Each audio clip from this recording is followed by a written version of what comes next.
ભાવનગરમાં free movie અને web series જોવાની લાલચ ભારે પડી. સસરા જમાઈનો મોબાઈલ હેક કરીને 1.22 લાખની ઓનલાઈન ઠગાઈ કરવામાં આવી. ઇન્સ્ટાગ્રામ પર TUB TV નામની એપની જાહેરાત જોઈ ડાઉનલોડ કરી.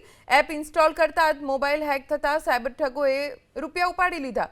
સસરાના ખાતામાંથી 50,000 અને જમાઈના ખાતામાંથી 70,000 રૂપિયા ઉપાડી લીધા. ભોગ બનનારે ભાવનગર સાયબર ક્રાઇમ પોલીસ સ્ટેશનમાં ફરિયાદ નોંધાવી છે. ઇન્સ્ટાગ્રામ ઉપર એપ્લિકેશન જોઈને ઇન્સ્ટોલ કરી મોબાઈલ હેક થયો અને સાયબર ઠગોએ સસરા જમાઈના 50,000 અને 70,000 અનુક્રમે ઉપાડી લીધા. આ સમગ્ર મામલે હવે પોલીસ સ્ટેશનમાં ફરિયાદ નોંધાઈ છે. ભાવનગર સાયબર ક્રાઇમ પોલીસ સ્ટેશનમાં ફરિયાદ નોંધાતા પોલીસે તપાસ શરૂ કરી છે. ઇન્સ્ટાગ્રામ ઉપર એપ્લિકેશન જોઈને ઇન્સ્ટોલ કરી મોબાઈલ હેક થયો અને સાયબર ઠગોએ સસરા જમાઈના 50,000 અને 70,000 અનુક્રમે ઉપાડી લીધા. આ સમગ્ર મામલે હવે પોલીસ સ્ટેશનમાં ફરિયાદ નોંધાઈ છે. ભાવનગર સાયબર ક્રાઇમ પોલીસ સ્ટેશનમાં ફરિયાદ નોંધાતા પોલીસે તપાસ શરૂ કરી છે.